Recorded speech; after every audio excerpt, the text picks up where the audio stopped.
what kind of pressure is media under with the Trump administration? I mean, he does threaten media a lot. Do you take those threats seriously? Do you have to, or as a journalist, how do you approach that? Um, that's a great question. So I am in a different boat, maybe because I work for um, a conservative radio station, and my owner is close friends with him and has been for many years. We have maybe access that you wouldn't normally have at a Right. radio station. So I would say, and my experience is probably a lot different than most others. Yeah. Um, that said, obviously, if you're critical um, of something that he's up to, or say, great examples today, when the stock market's down like 1,700 points, the Dow, and you might hear about it. And that obviously, for the people who are in the eye of the storm, that could be pretty intense. Yeah. Thankfully, I have not had that experience, but it's only April of his first 4 years of first year. It's 3.5 more years to go. So Yeah. um, uh, I think it's more intense if you're like a Washington reporter than somebody like me who's out kind of covering him from a distance. Well, you can understand the trepidation by a lot of folks and maybe even the progressive media. Do they have reason to fear being allowed access? Yeah, well, look what you get. I mean, yeah, I think that's a legitimate fear. I mean, look at the Associated Press, right? They ran some negative stories, and now I don't know what the current status is, but they initially they were told that they wouldn't even have necessarily an automatic seat in the press room Mhm. for the daily briefings. Now, I don't know what the end story is. That I haven't followed it, but yeah. Now, I think it might be unfair to say that it's a Trump White House, the first White House to do that. I imagine Fox has been in that boat a few times Yeah. before as well during Democratic administrations. Yeah. I think it's more intense for sure with the Trump administration than it was with the others. Yeah. But yeah, as each year goes on, that access definitely gets a little is the used to be more wide open the access, and over the years, might be the decades, last couple of decades, that access has gotten narrower and narrower Yeah. borders. But again, I think it more affects people who are constantly, who are that's their general assignment is either DC or politics or the White House. You worked with Imus, right? I did. What made him unique? I never listened to him, but what do you think made him unique, or what made him a very polarizing guy, from what I understand? Uh, my relationship was not good with him. Did So, he have a good relationship with anybody? uh, yeah, good question. No, I guess. When But I was think that about it, his on mic persona, or was he just kind of a cantankerous guy? oh no, what you saw on the air was what he was like off the air. And that could be not so awesome when you were off the air. Sometimes he would call, not that often, more times than not, if he wanted to say something to you, he said it on the air. I mean, that's why people tuned in. If he was going to be obnoxious or say something mean, it was on the air. But what I used to always say is like sometimes my father would tune in and he'd be like, "Is that real?" And I was like, "Oh yeah." When he was coming after you, I was like, "Oh yeah," and he was calling you stupid and an idiot and bald and ugly. I was like, "Oh no, that's real." Like he was not joking. Did you just want to tell him to pee up a rope, but you needed the job? Yeah, look, it was a good job. It was a show that a Yeah. lot of people listened to. I was only there for the last quarter of his career. I joined when he came to ABC, and it was after the Rutgers incident. Yeah. So that was a very different Imus than what was, when he was, before that, when he was on MSNBC. And I got him I mean, I guess the Tamer days. Yeah, I think he was Yeah. Tamer because of that incident.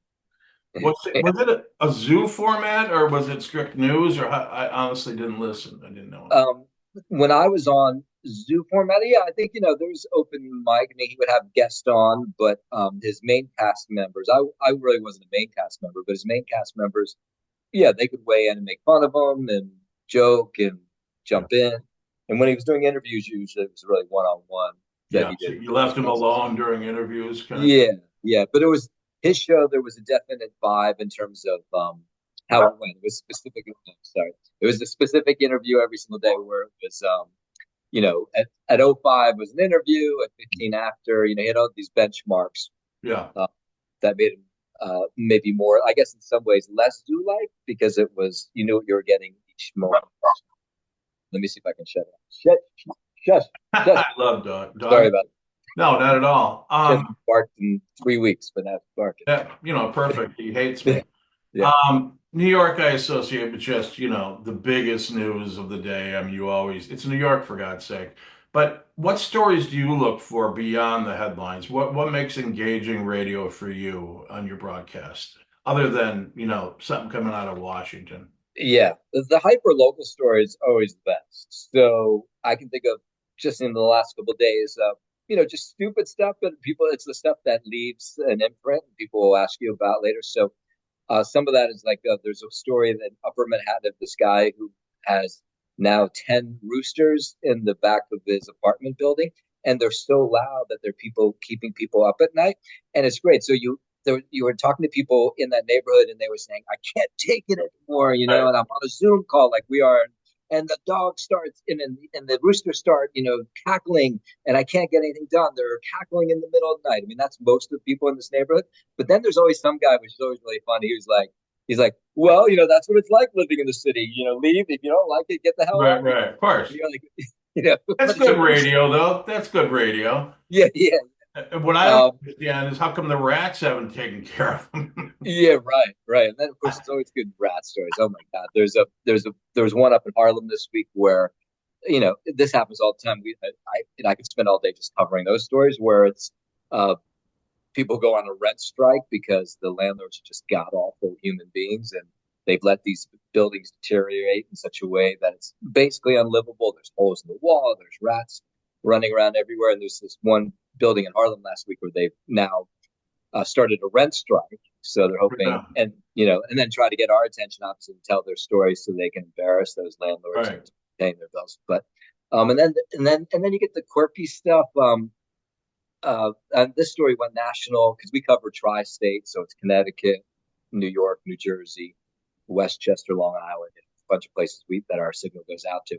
But up in Connecticut, there's this house of horrors, and you heard the story where this stepmom allegedly kept her son locked up in his bedroom from the I time heard he some was in about fourth grade until February this year. He's 31 years old.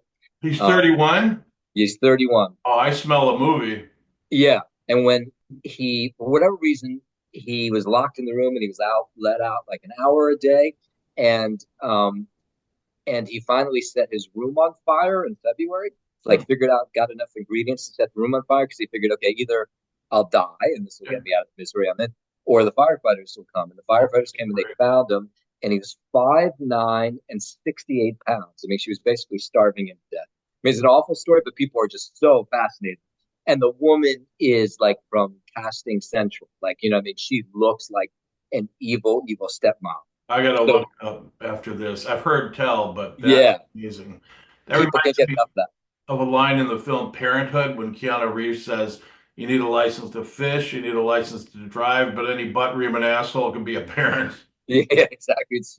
It's really true. And maybe there's more to the story. I mean, obviously her lawyer is like, you don't know the whole story, but it's hard to Yeah. imagine there's any story besides 65 us. pounds gives it away. I Yeah, think yeah, yeah. that's a no-brainer. What are you watching these days? Last night I started watching the newsroom again, Right. with Daniels, and they were talking about a producer that was mistreated. Made me think of it when you were talking about Imus. That was a great show. But have you seen The Pit? No, it's the pit. Oh, if you come away from this few minutes with anything, Right. Pit is Noah Wiley from ER. Right. Doctors have been saying I could never watch medical dramas until now, and this thing got it right, and it's unbelievable. It's Huh. you'll never seen any television drama. I mean, they curse, they blood. It's I mean amazing, and the first season is all in one day. And what's the setting? The setting is Oh, it's an ER. oh, so it's like because Noah Wyle was the same guy who was Well, on. it wasn't. No, he's different. This is Pittsburgh, but Oh, okay. I loved ER and I actually Right. binged it last summer. This is like 10 times better. And Oh, really? nothing Okay. against ER. You must find it. Uh, Really? Okay. I think it's 8.9 on IMDb. Oh wow. Okay. I Okay. mean, Shawshank may have done better, but Right. finished the first season last night. It's gripping. It's well Uh, acted. So please find it. Find okay. it. And then there's a film, four-part series on Netflix called Adolescence. Have you heard of that? Oh, so yes, that one I just finished watching the first episode a couple Yeah, days ago. those Very good. blew my mind. Just blew my mind. I got a world tested questionnaire I'd like to give you. It's Yeah, very yeah, sure. What can I it's before you ask me that? You're a guitar player. I see the guitar in the background. I am a very bad, it's a Gretsch, All uh, right. double jet, and I should be shot for playing it. I mean, honest, no, I've been strumming since I was 15, and Right. I'm just one of those guys that never really gets better. Right. That's okay. You know, I can do Right. other things, but I have a love. I picked up the bass a few years ago, and I Right. really liked it. I sold it, and I'm going to get another one, but I feel with the bass, with someone like me who can't do any flourishes, the bass Right. is pretty cool. It keeps the crux of it, and I'm Yeah. going to get another bass. And you want to buy my garage? Just kidding. Maybe. Well, you're inspiring me because there's two in the basement here at the house that I keep promising myself I'll bring What do back you got? upstairs. What do you? I don't even know what it is at this point. Like one of them's my wife's, who was playing years ago, and one's mine, and I couldn't even tell you that's how No, long it it's been since actually I played. makes me happy. My wife says it makes you happy when I write. And guitar, when I get into it, I got into it about a month and 2 months ago, and then something happened and I got away. I'm a real guy, like working out. If I take a week off, it's so hard to get back into it. It's so Yeah, yeah. hard. And I'm Huh. one of those guys that, I went this morning and I'm finding my circadian rhythms aren't good in the morning. Right, I gotta find that ear. But I feel better when I do something. I feel accomplished. But the guitar brings me some peace. It's just some people were meant to play. I'm reading Don Felder's book right now about the oh Eagle. really? It's really good. It's Huh. some of those are not well written, but this one, Right. he's given it warts and all. So Huh. you might want to That's check it's it worth out. the read. What's that? Yeah, it's all right. It's good. All right, now this is just your opinion, Sure. although I hold the last word on whether your opinion is right or wrong. So, Okay, all that's fine. right. Would you rather live in a high rise or a log cabin? Log cap. Okay, even in Manhattan. Rockford Files or Lonesome Dove? Ooh, Rockford Files. I love the Rock. I love them both actually. This is a good one. Morgan Freeman or Morgan Fairchild? Oh no, definitely Morgan Freeman. Yeah, yeah, 100%. I didn't even know what Fairchild was in. Just her name was Morgan, so I went with it. Right. One of I was my thinking about she's one favorite. of the hot ones from one of those nighttime soap operas, right? I It can't was remember. hot ones. Okay, well, Yeah, I'll take yeah. your word for it. All right, this is a good one for you. Paris or New York? Oh, definitely New York. Yeah. Yeah, yeah. I was there a couple of years ago. I wasn't blown away. All right, here we go. The Wire or Breaking Bad? Oh, Breaking Bad. Yeah. Really? Yeah, yeah. I love The Wire, but Breaking Bad is obvious. Now, this one I'm not sure on with you. Sushi or steak? Oh, sushi. Okay, Not a big I should have guessed that. Willie Nelson or Bob Dylan?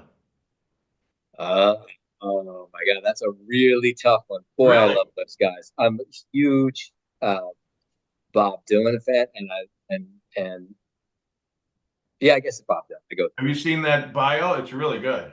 yeah, yeah, yeah. It's That really Timothy Chalamet, that kid is amazing. He was yeah, in yeah. a film called King, and you watch that kid. He's got it all. Budweiser or Heineken? Mm. Boy, I don't like either of those. Can I choose another? All right, let's move on then. You got that wrong. We'll just say you got it wrong. Okay. Uh, NFL draft or Grammys? NFL. Really, that surprised me a bit. Yeah. Weightlifting or Pilates? Is that how you pronounce it? Oh, weightlifting. I don't know that I've ever done a lot, so I The get. last one, Noam, has generated a lot of criticism. Sunburn or shingles? Ooh, oh no, sunburn. Yeah, that goes away quick. If you got to think shingles, I hear it's really bad. And I Yeah, think Imus had it for 30 years. yeah, Probably why he was such a dick. right, exactly. No, I can't thank you much for spending the time. Yeah, it's great to meet Hi. you in person here like this. Nice to see you, and I hope we talk again. Yeah, yeah. Good luck to you. Thanks, Take care. Noam. You as well. Yeah, Get some sleep. You're got to I get up will. at 2. Yeah, exactly. Thanks, buddy. I Take care. appreciate it.